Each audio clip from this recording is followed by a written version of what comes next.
And welcome back to the show. It is a joy for me to have Sophia Young-Malcom and her wonderful husband, Jermaine, here with me today because you just recorded a podcast across the hall. We did. And I thought, how convenient to have you come and sit down and tell me about Relationships and Reason, which is the name of your podcast. Yeah. And just what all you are doing. Yeah. Of course, I could spend the next hour doing Sophia's accolades, correct? Okay. Absolutely. And we loved watching you play for the Lady Thank Bears. you, Of course, thank you. 05 on that the first Yeah. championship team. Yeah. Oh my goodness. Yeah. And all of that, and of course your professional career in San Antonio with the Stars. And so just wonderful to have you here. But I'm just curious, what's happening now in your lives. Yeah. And Yeah. Well, yes, we do have a podcast called Relationships and Reasons, and we started about a year ago. Right. And life got super busy for us, and I couldn't balance everything, so we took a break.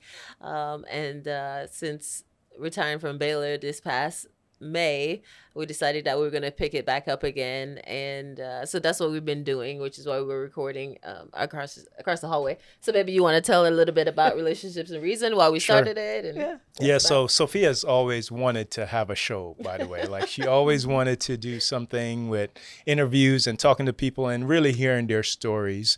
But for us, Relationships and Reasons, a huge part of, just our development as well. So in 2020, I believe we sat down as a family and we started to develop our family vision. And so that family vision is to be good stewards of our relationships, resources, and reason. And so that relationship and reason aspect of it, for one, relationships, we sat down and we started to think about when we look at what God has done in our lives, right? What are some of the core aspects? And relationships were, for us, super defining. It was relationships that brought us, whether it's in contact with each other or, to the places where we were, and just places where we felt like we had the most impact and felt most alive. It really had an anchor in relationship. And then for us, the reason aspect is around purpose, right? So what are we supposed to be doing and to be fulfilled? And so we wanted to lean into that, not just to continue to speak about like what's going on in our lives and how we're growing and trying to go in alignment, but how can we help others to have those conversations as well, to talk about their purpose and what they are wanting to accomplish in this world. So we started talking about putting this podcast together. We can have conversations about some of our journey, the things that we've gone through in our now 11 plus years of marriage, and being able to share some of that. So there's a lot of conversations around leadership. There's lots of conversations around relationships and navigating that in this life, tough conversations, and then talking with incredible people that are journeying along that as well and sharing insights with us. You have two beautiful children. Tell me about your kiddos. They are beautifully behaved. I mean, they're sitting outside right now. People say that to us, and we're like, "Are you sure?" Because we see them in such different way, in such different light. Well, we do have two kids. Our son's name is 7, and he's actually 7 years old. And our daughter's name is Sky, and she's 8 years old. And they have been a joy for us. There was one point in my life when I wanted 5 children. Oh, really? And yes, and then my son came, and I was like, yes, that's enough. 2 is enough. Maybe an only child. Gosh, yeah. Good. Fortunately, he was not the first. He was not the first. He was not the first. No, I hear you there. Yes. Okay. But they have been an absolutely joy for us, and they are a pleasure to be around. It's just pretty incredible, like watching like a child grow up, and watching their journey when their personalities develop, when they start having friends and their likes and dislikes, the things that they want to talk about and the things that they're interested in, So it's pretty remarkable to be able to be the parent to guide them along that journey, So I think that for me in this season of my life is just really making sure to be intentional to spending some time with them, because too many people, and including my mentors, have told us this time we will never get back. Yeah. Right? Oh, absolutely. Yeah. So It's we a season. I it's a mean, you were season. in a season. Yes, That's right. yes, and Sometimes it's a difficult season. sometimes it's a Yeah. difficult season. Unfortunately for us, we're praying that that it stays this way. But it's been a joy, and so we really wanted to make sure that we're intentional in raising them and being there, so they definitely know who we are, right? As in like mom's at home, and I know I have a relationship with my mom. I really wanted to make sure that is the case for us. Yeah. Of course, I'm thinking your youth and your basketball career, you came here. I did. To as a young person. I did. And so what was that like, leaving hearth and home to come to a foreign country? Right, all of it. Well, I came from St. Vincent and the Grenadines at age 15, right? And I came to Shreveport, Louisiana. That was eye-opening. Oh, yeah.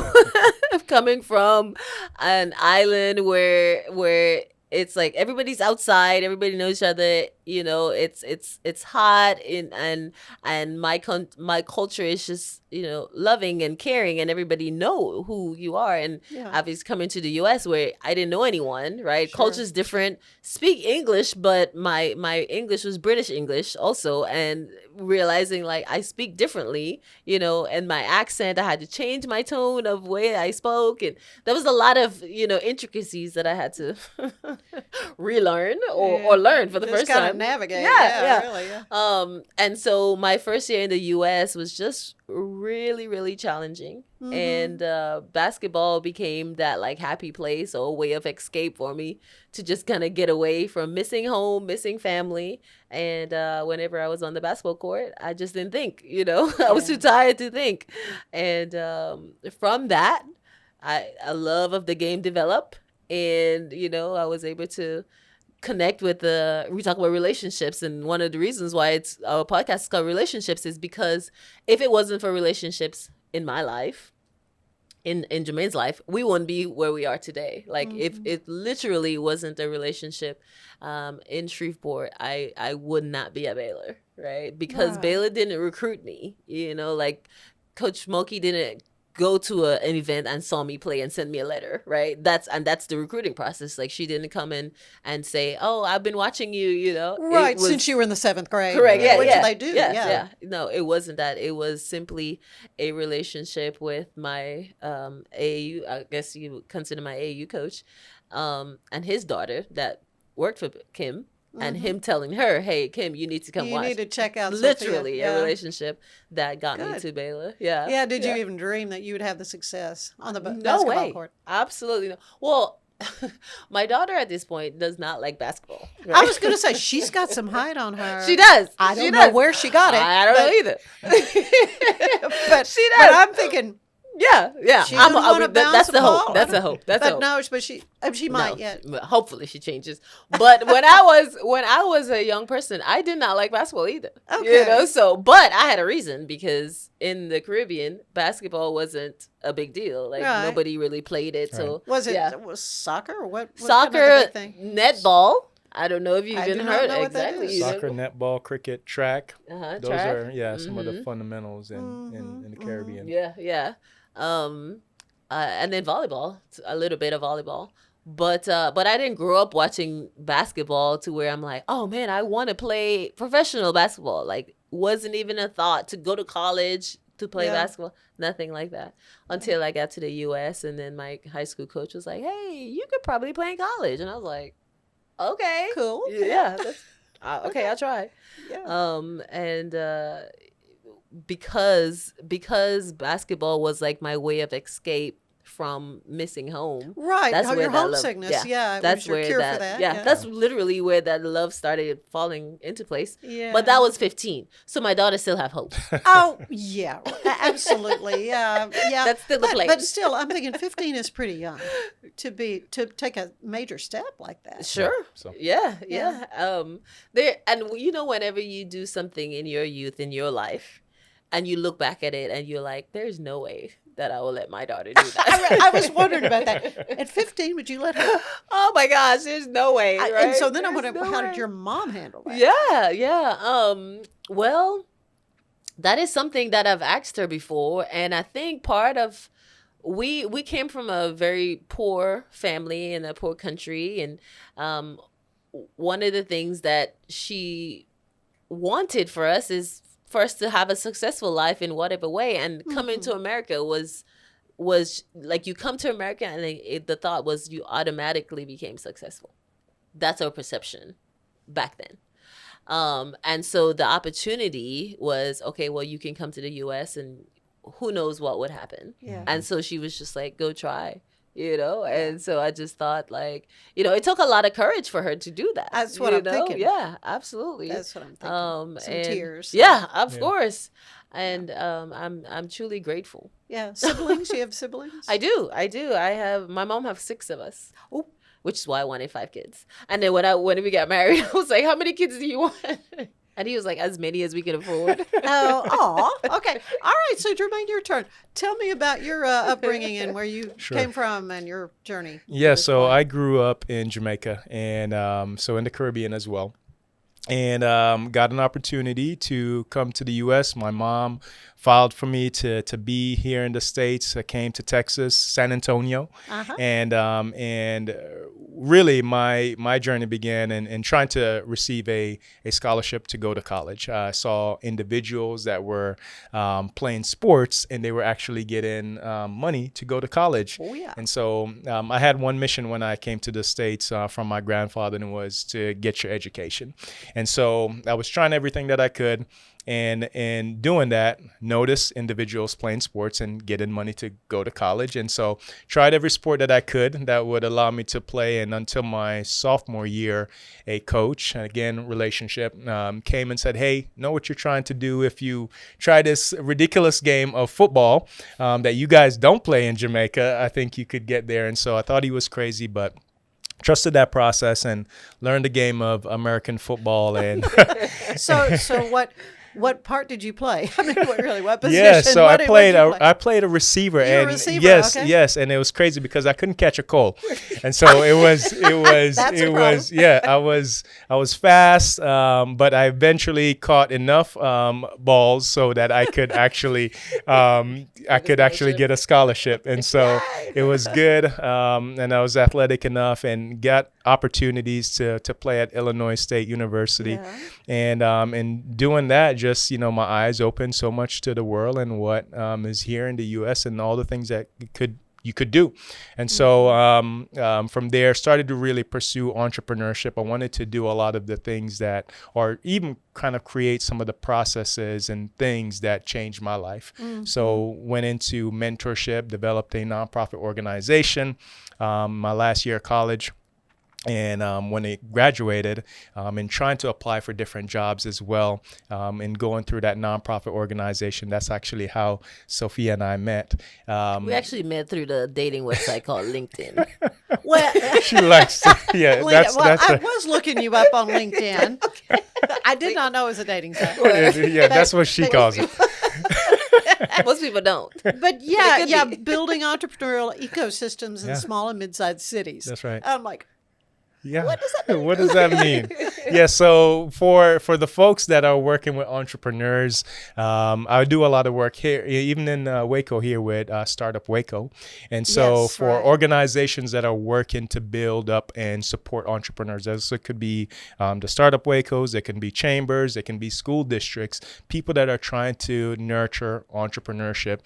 I design programs for them. I design tools for them. And our company designs tools and processes for them so that they can have things to offer to the community to make entrepreneurship flourish. Of course, Baylor School of Business, their entrepreneurial program is stellar. It's one of the top. Absolutely. And so, I've always just believed entrepreneurs are born, not made. Do you agree with that or not? So I used to think that. I Yeah. used to really truly believe that. But I think now in the age that we're in, it feels like entrepreneurship is a huge skill set that a lot of us can learn. And so a lot of my processes and a lot of the things that we do as a company is truly see how we can provide more individuals with the tools to start building businesses, successful businesses. That is awesome.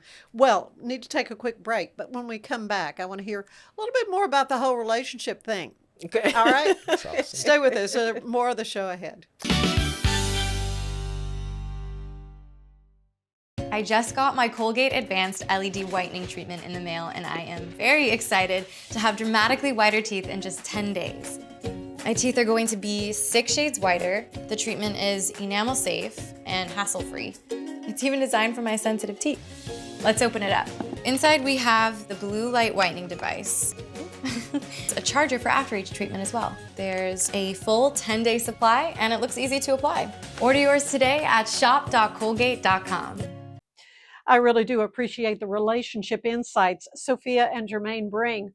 Coming up, we have music from Blue Sundown, so don't go away. This is the Sonos Arc Ultra, and this is what you need to know about. It represents one of the easiest ways to get into high quality home cinema without loads of cables and faffing around. And that's because the Arc Ultra provides full Dolby Atmos without any rear speakers thanks to its sound motion technology. And Sonos is actually calling sound motion one of the most significant breakthroughs in audio engineering in nearly 100 years. It's an amazing setup, it sounds absolutely fantastic. I love the absence of faff. If you're a Sonos person, there's a reason you're watching this video.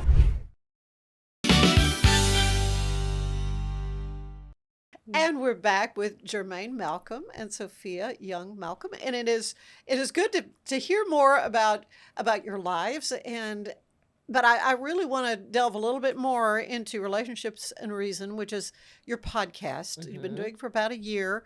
I heard an episode with a psychologist, I believe, and it was really neat to hear how you were kind of picking her brain and techniques and ways to relate, which is what relationships are all about. What would you say is one of the biggest stumbling blocks that people have relationship wise? Yeah. During COVID, I remember saying to Jermaine, like, because we were so isolated, and it's like you were hanging out with your friends and you did it regularly, but you didn't realize how often you did not do it. But COVID just kind of made that to be so vivid that your true relationships and the true connections that you actually had or didn't have. And so I remember telling him, like, coming out of COVID, like how there would be such a loneliness and how we will need connections, right? And as we are coming through this space of COVID, I just realized, like, man, like, we need each other so much, right? In order to do anything in our life, right? Even to just function. I think there will be times when I'm telling him, like, I just want to go out with one of my friends, and I just want to go and sit and have coffee, right? And that's all that I need. I don't need anything else. And I feel like the relationships is important for that simplicity of just being able to just go and sit with someone and just go have some coffee and just kind of talk about what's going on in your life. And I think that there are moments when we lack that true connection and those true relationships. And even if it's for that simple of a reason, then it's necessary for a big reason, as in, like, okay, how do I parent this stage of life, right? I want to get to one stage of my life in business. How do I do that? I want to advance in my career. How do I do that? So we need relationships for those big things. So I think that the vitality of relationship is so important to navigate just life in general, and to get you from one stage of life to the next. So and then one of the other things that you talk about, some of the, maybe even one of the barriers or the difficulties of it, one of the things that we talk about quite a bit on our podcast is just the hard conversations, right?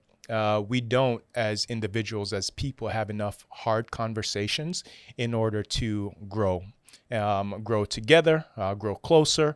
We typically, where everybody is kind of fine a lot of times with the the surface level conversations, the Yes, hi right. there, yes, we're passing, and so forth. You do a little bit of networking, but truly, when you have those hard conversations, you have those arguments, you have those true, gut wrenching thoughts, and you expressing them. That's when we actually grow as individuals. You get to know the person better. You get to understand why they are the way they are and why you are the way you are. And you truly grow in those types of conversations. And so we try to get a lot of that in our conversations that we have and talk about those tough conversations that we truly don't navigate on a day-to-day basis. And then and why, explore the reasons why we don't do that. And that's really good because like what Jermaine, one of the things Jermaine is talking about is in our marriage, right? Whenever we are having conflicts, like how do you navigate that? This is with marriage. He is like the ultimate relationship person that I'm connected to. So it's like, how do you navigate conflict and sit there and talk through this and knowing that at the end of this, like we're trying to come as one, like you're trying to form a unit and not separate people going a different direction, right? So like we've had those type of conflicts and conversation, having to like sit there and just kind of like work through those. So so those are the kind of things that we talk about, we try to share through, because if we didn't, then we wouldn't be where we are today in our stage of life. Don't ever go to bed mad. Right. Yes. No. Yeah. Yes. Those type of lessons are you just like, oh my gosh, I could, Yeah.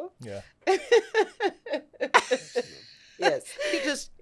Do you just end the argument? You just end the argument. No, you have to. And sometimes you come to a resolution, and sometimes you don't. Sometimes you don't. Sometimes you don't. Yeah. But it doesn't mean the fact that you actually were able to talk and express your feelings. Yeah. Kind of, just you just lay it out there, make it better. Well, and I always think, these things do a lot to separate us. Of course. It is Of just so course. easy just to That text is it. somebody. Yeah. Yes. Yes. Rather than take that time and be intentional about meeting someone for coffee. Or having them over to your house for a cup of tea or whatever. Absolutely. Yes, That's a really their good relationship. But we know the importance of kind of just sharing a meal with someone. There's a psychological thing that I want to really get in my vocabulary that I was listening to, that talked about sharing a meal with people and the importance of that. And when people eat together, like there's something that functions within your body that makes you feel connected to them because of food. And so like, I'm not saying it all the way correctly, but I know that there is something about sharing food and meal with people that makes the connection stronger. Is that why churches have the fellowships and stuff? Probably. So they've been knowing it. Like it's always been there. They've been knowing it for a long time. We're just starting to catch on to it. It's a new thing now. Well, yeah, we were talking about before we started our visit that I'd heard on the radio. It is a new thing for Gen Xers to do restaurant training with their children. They go viral and they show themselves whatever it is they're doing, training their child, and then put it on for clicks and likes again on this. And the show host was like, "No, that's called parenting. We need to do more of that." Yes. But you talk about the phone, and I mean that's one of the things that are trying to get our attention today, right? So one of the many things in this world that's trying to gain our attention, and because of that, it's harder to form good relationships. I mean, you think about just even, I guess not just even, but like 15, maybe 20 years ago, where we did not have as many notifications as we had, right? Or we didn't have as many emails coming through. And the types of relationships, the types of conversations that we were having, the way that we look socially outside versus the way that we look now, right? When you saw a group of people gathering, or even in a line at HEB, you were kind of forced to talk to somebody. You were trying to have conversations because you weren't, every spare moment you had, you weren't going on Facebook, right? People's heads are buried. And so it's a very different like, time. Don't interact with me. Don't talk to me. And it's a different time, And it's just crazy just kind of think about like how life was like back then compared to now. You're like, wait, what did you do without phones? I don't know. Like we do know because we were there without it, but we did okay. We did. We survived, right? Yeah. But and you wonder, were the relationships stronger back then? Yeah. Well, and of course, something that you said, Jermaine, made me think about the huge divide in our country politically, without getting political about, Yeah. but it's gotten to where people cannot talk to each other. Yeah. You know, Yeah. and find out, you know, why do you think the way you do? Right, yeah. And we can still Yeah. have a cup of coffee, Right. even though maybe we vote different ways Right, or whatever. yeah. But it's like you can't even do that anymore. It's Yeah. this hatred. You know, Yeah. I've got to hate you and try to cancel you, Right, to get rid yeah, of you. yeah. You know, and I don't know Yeah. what's the answer. Yeah. I don't know if we have the answers or even close to it, but I know a lot of it has to do with just the way we are being clustered, right? And it's a lot of the technology that's being used today. We are being trained to kind of see the same things, and we are put into these groups. And if we're not intentional of taking a step back and seeing what's going on, then we're just going to be walking in that same path as everybody else, or, you know, and fighting against each other. And so it's just a really important time for us to take a check, right? Status check, and see what we're doing. I forgot what Dr. Tinsey shared earlier on the last episode that Yeah, you the shared. episode I heard, Yeah, but it's really just to take a pulse check and just to kind of see where you are mentally and understand, like, where am I heading? Where do I actually want to go? What kind of relationships do I want to have? And is my action or my actions helping that, or is it driving a divide into my relationships and into our nation? You know? Yeah, that's so good because, you know, with our phones, you know, a personal example is I'm working on a workbook right now, and I was looking for like publishing, and so I'm like Googling publishing. Next thing you know, I'm on Instagram, and then what's populating on my feed is about publishing stuff, right? Isn't it amazing? It is amazing. Right, and so And like it's scary. It is and scary. half of that stuff may be scammers, Oh, correct. or if not more. If not more, right? But kind of similar to what Jermaine is saying is like once you start like looking at one thing, your feed becomes populated with these type Yeah. of things, and so and then you somebody start even knows what you're thinking Right. about. Right, and so then you just kind of you just kind of stay in line with this type of thing, like okay, yeah, Yeah. let me get my feed to just keep populating, and then you start realizing like, oh, I'm feeling like a anger or resentment towards a different way of thinking. Yeah. And like you said, if you're not aware of it, then you can be so in tune because that's what the feed is giving you all the time, right? Yeah. And so just That's a being great mindful, example. yeah. Kind of creating its Yeah. own echo yeah, chamber. yeah, for you to just kind of stay hooked, Yeah. right? And obviously, all social is geared towards you staying hooked and staying plugged into intention, that yeah. to that type of media. So so it's like you almost have to have an intentionality to like be bigger, to have a bigger perspective, to think outside the box. And outside the box could just be like, hey, let me just look into the other side. Right, Yeah. rather than it's not something big or broad. It's just like, let me just look to see what other people are thinking. Let me have a conversation with somebody else that With thinks somebody else who differently think than me. different like me, who think different than me, and then you can see like, oh, I guess we're same, we're similar in so many ways. Yeah, in so many ways. You know, there's this way a stream, but I think I read somewhere where you do some stuff with AI, Yeah. and talking about, you know, interacting with actual people. You know, with AI, there may be more and more aspects of life that a machine's going to take over. Yeah. You know, from fast food restaurants to what you name it. Yeah. You know, what are you seeing with your technology Yeah. input? Yeah, it's a very, very interesting time in the world, right? Right. And there's probably a few schools of thought, but one is the from the side of fear, right? Hey, AI is coming and it's going to take my job. It's going to take, you know, something away from me that I can't not control anymore, and I'm just going to be here and stressed out, right? But there's the other side of hey, AI is here and it's been able to help me optimize my work process. I've been able to get some stuff done, and how can I use it in order to get more time back with my family? Yeah, sure. Right? And so it depends on, you know, perhaps your surroundings and how you're looking at that. But I think, again, it's important for you to kind of step back and realize like where you are right now and what how can it serve you in this time? It also not to just completely rely on AI for everything, right? Because just like social and all the other algorithms out there, we feed it as much information as possible, and next thing you know, you're dependent on it because it has so much data on you. And so I think we just have to be careful and having those conversations, learning more about it, but not being afraid to utilize it to help you be a better person. Yeah, that's so good. And I think, like you mentioned, you can use it as a way to gain more relationship and more time with people that you care about, right? Yeah. If you look at it from that perspective, like, okay, let me use this to help me to get my work done fast, so I can go home and spend more time with my family.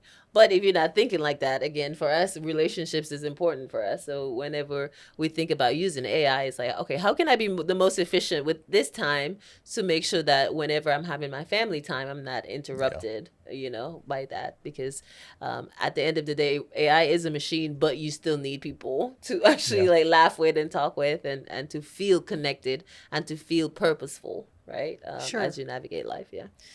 So where do you guys see yourselves maybe in 5 years? What do you do you envision?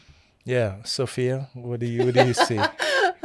Well, our kids will be in high school. That's right. They're going to be, they do grow up. They do grow up. They do grow up. So that's something that just kind of like strange to think about, right? That they're like looking at them from that perspective, like, oh my gosh, they'll be like having their really own opinion. They probably won't care about us as much as they do right now. We won't be the center of their world. That's good to think about. Yeah. So that will be a different space of life to navigate.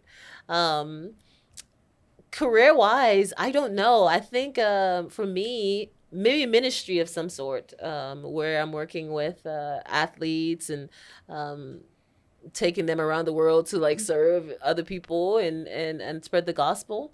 So I'm not sure if God's going to take me in that sense, or going around speaking about, ministry-wise. So not sure if that's going to be the path, or if I'll go back into, coaching, right? So Right. I feel like I'm in a space of my life right now where I'm just like, all right, God, I want to be used by you right now. And if that is simply just spending time with you, then that's what I'm doing. So I don't necessarily have a 5-year plan because I'm dependent on God, right? But not to where I'm just like, in 5 years, this is what I want. I feel like the space of time that I'm in right now is like, God, what do you want? And I feel like as I listen, then he's going to give me a plan, and then I can say, okay, this is what I want to do in 5 years. That's my answer. Yeah, and I'll say even something to, that I've seen, especially since Sophia's made the transition home and started being around the kids more. It feels like it's 5 years, what will that look like? Not knowing, what professionally that might shape out to be, but 5 years from now, because of the investment that she is currently making, we're gonna feel good about what we were doing right now. Yeah. Right, and so that feels really good. We've seen just incredible fruits from it already. Just her intentionality with the kids and being able to spend more time together. So that's been beautiful. So yeah, we're looking forward to just what can we do now to invest, whether it's within our family, within the passion and the things that we've been stewarded with, or the things that we're stewarding, in order to see whatever God will have for us in the future in 5 years from now, what that will look like. But we learned right before we came to Waco that we don't know what God has in store, right? And it could be anything, and things that we really don't know. So what we've decided, again, as a family, is wherever we are currently, is to steward that as best as possible and not to get latched on to that vision or that dream that is there right now, but to trust that there's something, you know, beautiful ahead if we would just take care of what's here right now. Just responding to Yeah. Just responding. Where The you reason why you said that is because, you know, in San Antonio, we had just bought a house and we were going to be there for the next 20 years. And Yeah. we had a plan. And I had a beautiful garden. Oh, you incredible garden. Oh, Yes. yeah. Yes, we had a 20-year plan. Are you still gardening here? No. No. Oh, you're not? Not yet. Not Not yet. yet. Okay, Yeah. okay. And I guess I can share plants with you when you're Okay, ready. yeah. And the Lord We can was talk like- plants Okay. till That's the your thing. cows come I home. got a few. Yeah.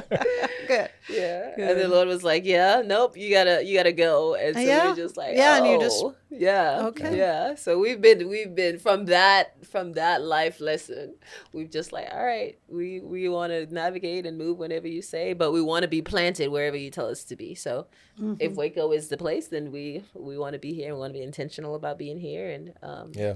build the relationships, build the connections. Relationships is really important for us. Obviously, I don't know if you can. Yeah, I kind of picked up on that. Yeah. That's it's definitely a part of our core, because if it wasn't for people, you know, like, my goodness, we literally won't be here. I wouldn't be here back in Waco for the second time if it wasn't for people who was like, hey, you should do this, or call Mag, or you know, it's, Yeah. yeah. So. One thing I didn't mention was you've been inducted in the Texas Sports Hall of Fame. I think that was the last time we spoke was at the probably. induction Yeah, oh my. banquet. And yeah, I love going to that because I love hearing what the athletes have to say. And so often, instead of kind of recounting their, you know, exploits on the field, they talked about the people. Yeah. They talked about the grandmother that said, you're going to practice, Right. you know, or the coach, you know, Yeah. in junior high. Yeah. And how the impact that those people and those relationships have. Yeah. We've talked about that in the episode that we've had, where we've had like a coach speaking to us to tell us, to show us a vision that we didn't see before, right? Jermaine talked about his high school coach saying, maybe you should come try for football. And he was, Right, it's not exactly. You something- already talked about that. Yeah, it's not something that he would have just like, yeah, I'm going to play football. And for me, it's like when a coach is like, you can play in college. I wasn't thinking about that. I came for the U.S. to go to high school, and I was planning to go back home. So that wasn't my idea.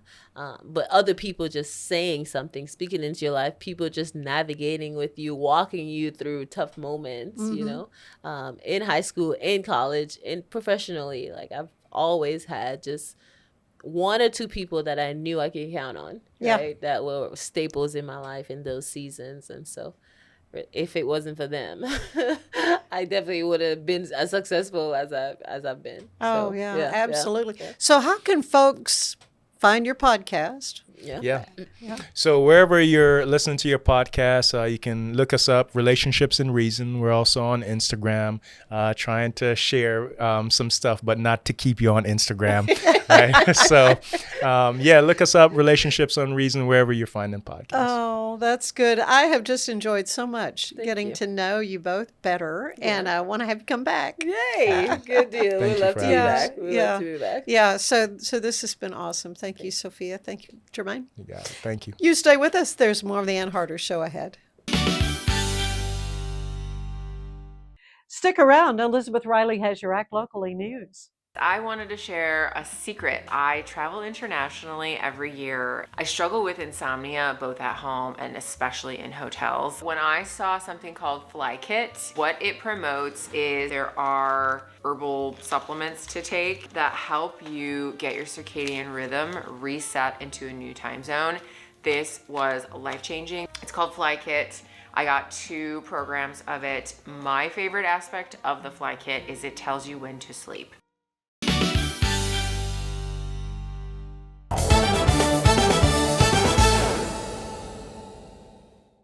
Not only is it back to school week for Baylor University, but it's game week. Baylor football kicks off the season against Auburn University this Friday with a 7 p.m. start time. Black out the Brazos against Auburn. You can join the Waco Run for Hunger on Saturday, September 6th at Waco ISD Stadium. From a fun run to a 5K, this family-friendly event is the perfect way to raise awareness and help fight food insecurity in Waco. The Beast of the Brazos open water swim is happening the same day, Saturday, September 6th. This open water swim between the banks of the Brazos will feature a route similar to a full Ironman with a 1.2 and 2.4 mile course. I'm Elizabeth Riley with Act Locally Waco, and I will see you next time.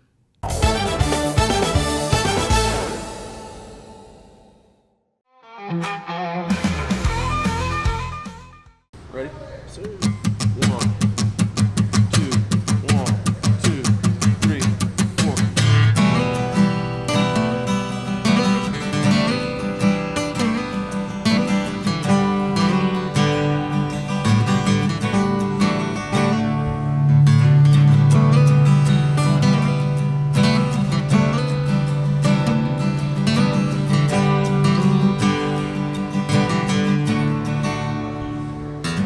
Well, I know they say some things are too good to be true, but I left all that behind the moment I met you. Well, I thought that you could save me as perfect as you are, but an angel like you and me couldn't be further apart. As much as I'm going rebel, I don't wanna get too deep and hurt you now. 'Cause baby, I'm a sinner.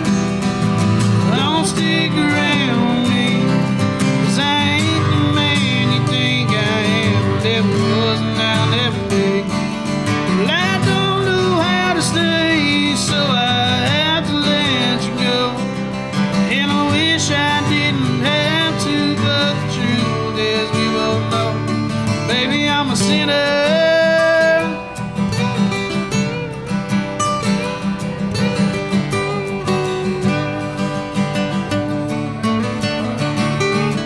Well, I've walked out on love more times than I can count, and every time I swear it's different, but it never does pan out.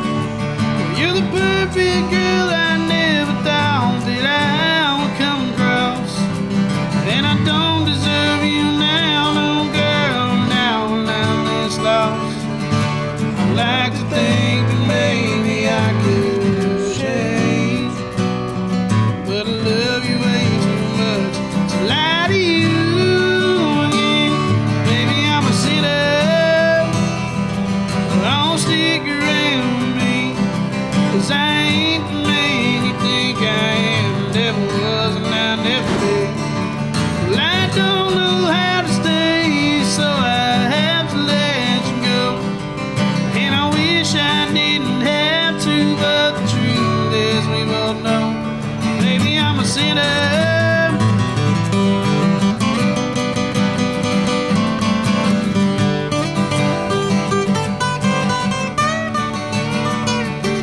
Well, I knew the day would come when we had to say goodbye, but it hurts so bad to see the tears in your eyes.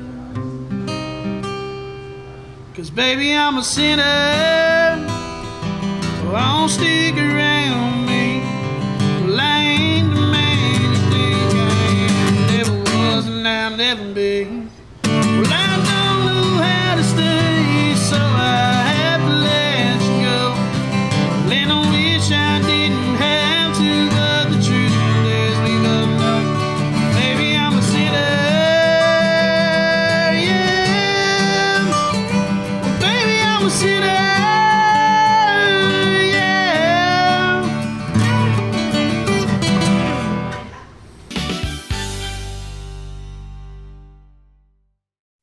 Stay with us. We'll be hearing from Kellie Davidson and Katie Beck with an organization called Together for Good and their kickoff fundraiser that is going to be a ruck march. What's that? We'll tell you. Let's unbox the all-new walking pad X21. It is the hottest thing on the fitness market right now. Whew. I like it. I like it a lot. Well done, walking pad.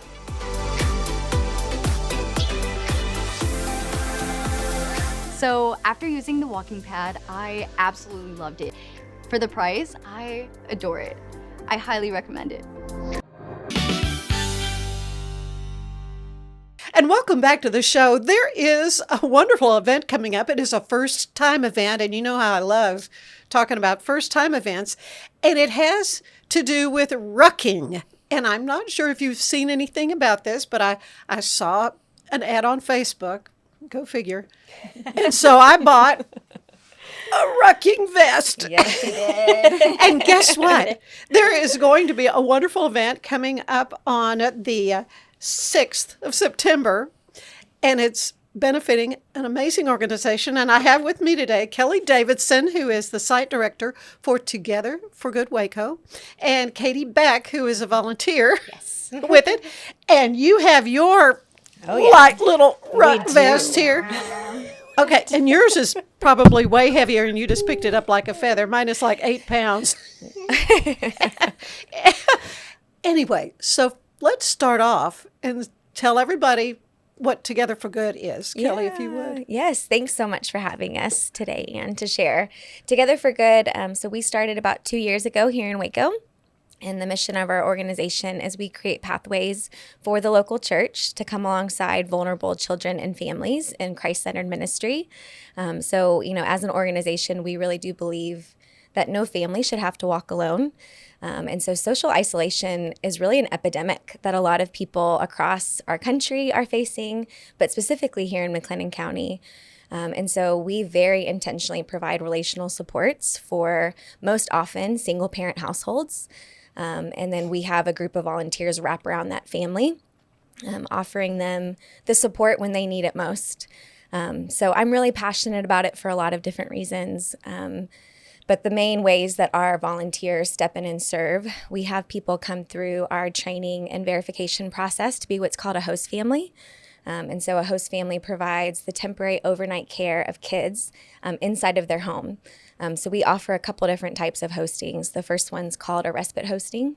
So that would be like a Friday through a Sunday for a single parent who may just need a mental and emotional health break to take care of themselves.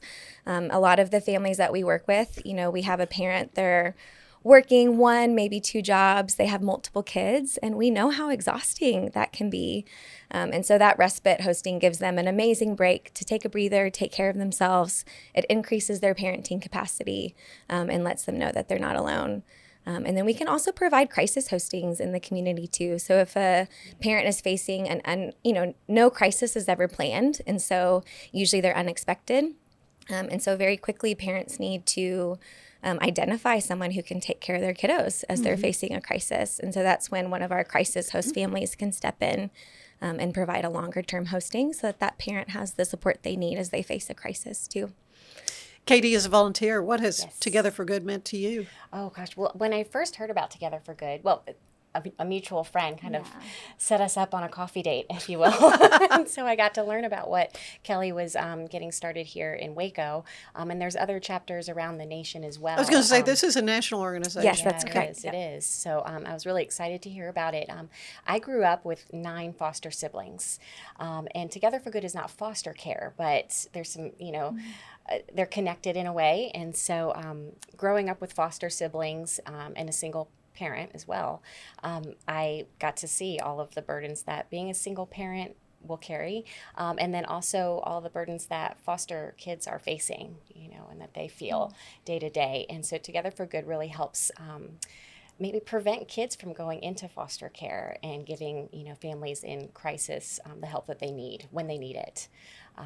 And so that's really why it spoke to me. I'm also a huge pro-life advocate, and there's a lot of organizations that are life-giving, but Together for Good is one, so parents could be single moms, they're choosing life, and this is a really great way to rally around her and help support her. That support. Council for Life, of course, we're all familiar with that organization. They're one of the agencies that have provided some funding for Together for Good, I understand. Yes, the last 2 years, and we've been so thankful for Council for Life. Yeah, so you're having a kickoff event. This is a first-time event. You've not really done any fundraising really up to now? Is that Yeah, right? so we're privately funded. So our funding Right. at this point has come from churches, individuals. We did a small fundraiser last December called Hot Cocoa for Good, where people set up some hot cocoa stands. But this is kind of our first big fundraising event that we're doing. Okay, so back to the Ruck Fest. What that comes from the term rucksack, right? Which is basically a backpack. Yeah. Weighted, yes. if somebody were going to go hiking in the woods, That's right. tra-la, trolley, so but I see people around town now wearing these vests. Of course, mine is pretty generic with the black, but I've seen pink ones, and they're really They get cute. creative. They get very creative. yes. But explain the purpose behind rucking and how you've carried this on into kind of a theme for your fundraiser. Yeah, so we had a couple of our host dads actually kind of had this idea. They're a part of the rucking community, and they suggested, hey, what if we did a rucking fundraiser? So kind of like a walkathon model, but instead of just walking, people are rucking. And, we really love the visual of rucking, which is really picking up a weight. All rucking is, like you said, is carrying a weight on your back. And so often the families that we're serving, they're carrying a weight all by themselves. And like I've said at the beginning, we really believe that no family should have to walk alone. We're a faith-based organization. We believe that God has made us for relationships. And so what we really love about this event is that we're inviting people to, put some canned foods in a backpack, put some weights in a backpack, get a weighted vest and wear it. Yeah, so kids can participate. It's very family friendly, but just that visual and idea of as everyone puts on the vest or puts on the backpack, it really represents what we do as an organization. We're helping carry the load that vulnerable families are often carrying all by themselves. And we're saying you don't have to carry this alone. You have people who want to help you. Yeah. Right. So this is going to be Saturday, September 6th at Harris Creek Baptist Church, 401 Stage Line Drive. Yes, that's correct. There in McGregor, of course. You can see it right off of 84. Doors open at 8:30, and then 9 o'clock is when the rucking begins. So tell me how that's going to work. How long will I need to walk with this weighted vest on? Right. So not terribly long. That's good news. Yes. I'm just getting used to this. That's right. Well, and rucking's kind of all the rage right now. That's why you see so many creative different kind of weighted vests and rucksacks. But we're rucking 1 mile together that day. So September 6th is the kickoff event, and we will all ruck 1 mile together. Not for time. It's not really. Well, that's good. It's not like we won't have the numbers on our chest. Right. No, there's no winners. Race. Yeah, it's not it's a race. not a race. That's a good thing. We're all winners. Right. That's right. And then the idea is that the remainder of that week you continue to ruck. And you can really ruck as long as you want, as many miles as you want. What I did for my own personal fundraiser, just to see if maybe people would want to donate a little bit more, I said for every $20 donated to my online fundraising page, I would ruck 1 mile. And so I'm at $240 right now. My goal is $300, which would be 15 miles that week. Miles. She's committed. For the week. Well, she's active and fit. I have to say, you're pretty buff, my friend, over there. Well, look at the arms. Thanks to F45 Waco. Thank you. That's where I go. But yep. So that's what I put out there, and I started getting some more donations, which I'm not sure if that means my friends and family want to make me suffer more. But thank you, because it's going to a great cause, right? Yeah. So people can set and create teams. So we have a lot of teams already created across the community. I think we're up to 33 or 34 teams. Really? And so families can create a team and be a family unit. We have small groups that have formed teams, businesses, Waco Public Safety Department, they've created a team, so they're really excited about Woodway. Woodway. Mm-hmm. Yeah. I meant, sorry, Woodway. Public Safety Department did, and they're really into rucking, and so they're excited. Well, they're so excited. Firefighters ought to be. They do this kind of stuff to train, I'm sure. Yeah, so, as people create their teams, they have their own personalized pages that they can send out to family and friends, asking them to help them hit their fundraising goal. So people really can make it look however they want it to look. And it is free to participate. I was wondering, is there a sign-up fee to take part? Nope, there's not. It is free to register, and you create your online fundraising link, and you can, note your shirt size and all of that good stuff, and then you just send your link out, or blast it on social media and see if you can get some donations for the organization. But it is free. Yeah. And that fundraising goal can be any amount. No amount is too small. So we were really excited about so many people from the community joining in. Well, when you think about, emergency situations or just linking arms with families that are, having trouble. It costs money. And I know in a lot of cases, I'm sure, funds would really help a lot, take some of the stress away. Yes. Yeah. No, we, as an organization, we now have 4 staff members. So it's myself as the director. Kaylee Cunningham is our program director. She's a licensed social worker. Chick Mellon, she's a licensed social worker. She's one of our case managers. And then Zaida San Martin is another case manager. And she's a bilingual case manager so that our services can be accessible to Spanish-speaking families as well. So, we have a pretty low program cost. But as we get going and as we continue to have to grow and probably hire more staff, this is just a really great opportunity for us to raise those funds so that we're prepared even into the future to get to keep serving more families here in McLennan County. Well, and there's so many other things that are affected. The kids' performance in school is affected by the stress level in the home. And anyway, particularly believers can come alongside folks, families. And so you're saying what Together for Good really pairs people up together. Yes. Yeah, it's a real, true mentorship kind of Yes, exactly. setup. Yeah, so, I really think God's call to the church is really clear throughout the scriptures that we're supposed to care for the vulnerable among us. And so as an organization, we really aim to create that pathway for volunteers from the church. And what I found is so many people in the church, they want to help. They just don't exactly know how to do it or who to help or in what ways they can. And so as a family reaches out requesting support from our organization, we do an extensive intake process with that parent, just trying to identify what their needs are. We have them, they always light up as we ask them about their kids because we want to know their favorite foods, what they love, so that when they get hosted for the first time, that host family has all their favorite things and knows their routines.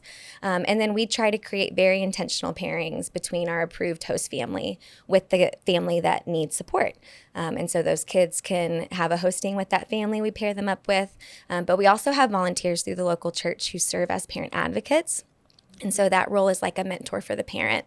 And so a lot of our parents have said, absolutely, I would love to have a mentor because parenting's hard. And so I think people really appreciate as people are coming alongside of them, just helping them, offering support. And then we even have volunteers from all of our local church partners. We partner with about 13 churches in town. At every church, we have a wraparound support team. So they help meet the tangible needs that come up in the lives of a vulnerable family. So let's say a mom has a baby and then goes back home after the stay at the hospital. We have groups of volunteers who organize meal trains and drop meal trains off at her house for the first 2 weeks. Oh, that means so much with a new baby. Yeah. Exactly. Hosting baby showers. Yeah. Have you? Yeah. Yes, baby showers because they may not have ever had one, thrown for them. So it's been really special. Yeah. Well, this is awesome. And so how can folks learn more about Together for Good? Yeah, so there's a few ways. I would say tfgood.org is our website where people could log on and just kind of learn more about the services that we offer. If people want to register for the rucking event, it would be tfgood.org/ruck, where all the event information is. We also have an Instagram, tfgood.waco, and then we have a Facebook page, Together for Good Waco. Well, this is going to be loads of fun. I think it's going to be very well received. What if there's rain? Are you doing rain or shine? Great question. It depends how much rain there is and how committed our participants are. You think, 1 mile, this isn't terribly long. Is it just a sprinkle? Yeah. But we are doing all the other activities inside. Okay. Right? Outside of bounce houses. Because so we have an indoor space that people can stuff come. For kids. I mean, it's going to be a party. Exactly. And then the event goes the whole week. So September 6th through 13th. So rain or shine, the whole event will be taking place because it's a week long and people can get their rucking in other days. Good. Again, this is September 6th at Harris Creek Baptist Church, 401 Stage Line Drive in McGregor. Doors open at 8:30. The 1 mile ruck march starts at 9 a.m. And so get your ruck vest. Yeah. Or fill up a backpack. Fill up a backpack, even backpack. better. Yeah, with some things to donate. Yeah. Wonderful. Well, Katie, Kellie, thank you so much for what you're doing for families, especially. And I look forward to the event. It's going to be fun. Yes, we are excited too. Thanks again for having us. Thank you. Thank you. Stay with us. There's more of the show ahead.